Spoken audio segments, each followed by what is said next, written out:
Hi, everyone. Dr. Elizabeth Bonet here. Dr. Liz, welcome to the Hypnotize Me podcast. Before we jump in, please note that the podcast is not mental health treatment, nor should it replace mental health treatment. If you need psychotherapy or hypnotherapy, please seek treatment from a trained professional. I do hypnosis all over the world, so please feel free to contact me through my website, drlizhypnosis.com, DRLIZ hypnosis.com.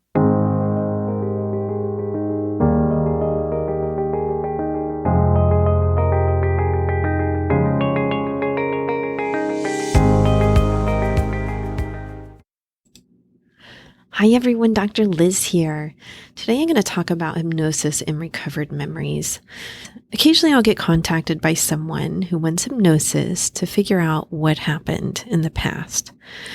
And what I tell them is that hypnosis cannot recover memories. Now, what we know about memory is that it changes over time. In fact, it changes every time we think about the memory, that we're having the memory. We know this from neurological research, brain research. People can absolutely repress memories, have no recollection of the memory. I'm trying to use the word memory without using the word memory. They really can not think about it for a really long time, or they forgot that something happened and then something will trigger it. We know that that happens. And if you want to read more about that, I suggest Van der Kolk's book, The Body Keeps the Score. It's an excellent book. And it talks about that absolutely people suppress memories and don't think about it for a long time, have no awareness that something happened, and then something will trigger it and all of these memories will begin to come back. So we know that process happens. That doesn't necessarily mean the memory is completely accurate, even then. Now, when you're under hypnosis, often a memory or a time in your life will be clearer. It's not quite like you're there, but it's you start to notice things that perhaps you don't notice when you're just driving along in the car and thinking about something. And this is a quick example about this. When I think about my childhood home, I just sort of have a general sense of the home. When I think about it, I actually think about the backyard. We had this porch and we had this fenced portion where my dogs were. Actually, one dog was my sister's. I only had one dog myself. So my dog it feels funny to say our dogs. It's no, one was my sister's, one was mine. But they had a little dog house with a little light bulb. And my dad was really big into the dogs living outside, not in the house. My current dog lives in the house, but that was what we did at the time. The dogs lived outside. So I think about the backyard. And actually, when I think about my house, when I picture it, and I'm picturing the backyard and I'm picturing the front, I'm not really looking at details.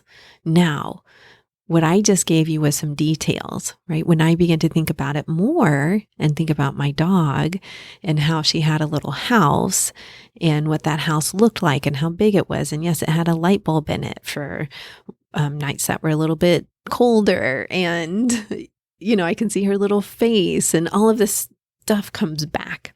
So if you're asking me that in hypnosis, yes, it would be much more clear because you're in a very relaxed state and it allows us access to those kinds of details. So sometimes people will get clarity about something that happened. They'll perhaps remember a detail because it's easier in that state than it is when you're walking along, talking to a friend, that type of thing, and you're not really thinking about it. You're not really concentrating on it. Does that mean it's accurate? No. I'm sure my sister has a very different memory of the doghouse. Okay. Maybe what color it was or where it was in the yard or something like that. But it doesn't matter to me. I always say, I'm not the lawyer. I do not need the evidence. I'm not the police, okay? I don't need the evidence to prove in a court of law that XYZ happened. What's important to me is how you perceived what happened, what conclusions you made about it in your subconscious mind. And if we're talking about early memories, often your undeveloped mind. Our undeveloped minds are not very logical. I mean, talk to any 6-year-old, believe me.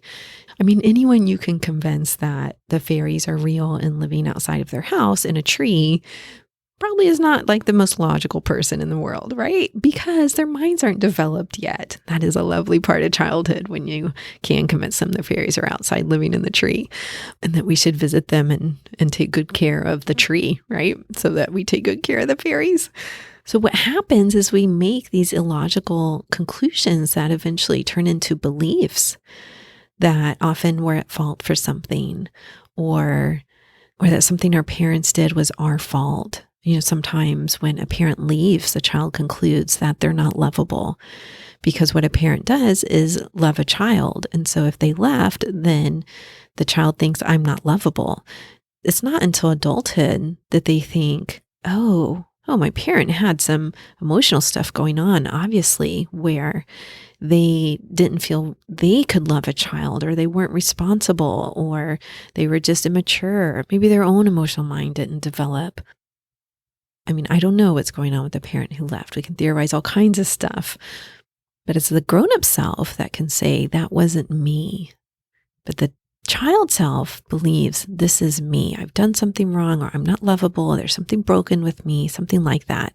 And then they'll proceed to live their life that way, drawing in experiences that confirm that belief, or doing things that confirm that belief, choosing partners that perhaps may leave them and confirm that belief, I'm not lovable, or that don't treat them well, something like that. You could see how this could grow in someone's life. So when we're doing hypnosis and we're doing the healing part, we're correcting that belief. We're tossing it out. We're saying, okay, what happened? What did you conclude? What belief did you make? And now let's toss that one out and forgive that little child for making that mistake. And let's heal them and comfort them and let them know that it wasn't them.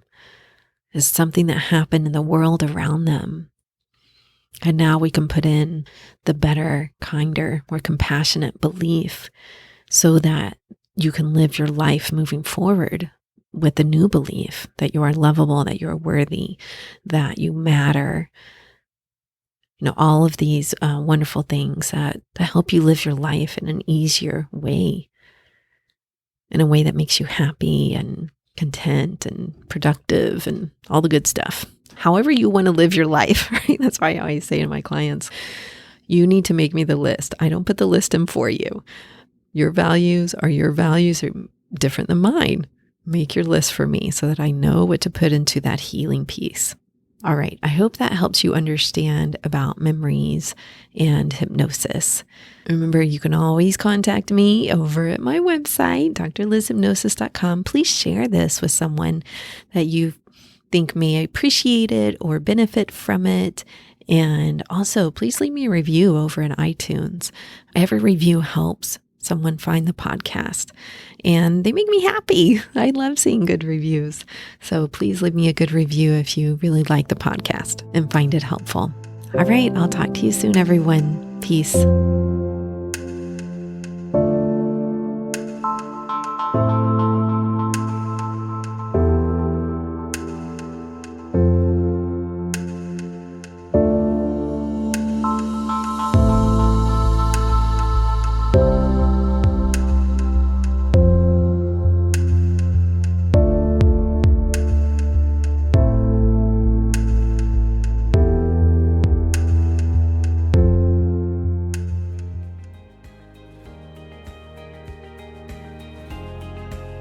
I hope you truly enjoyed today's episode.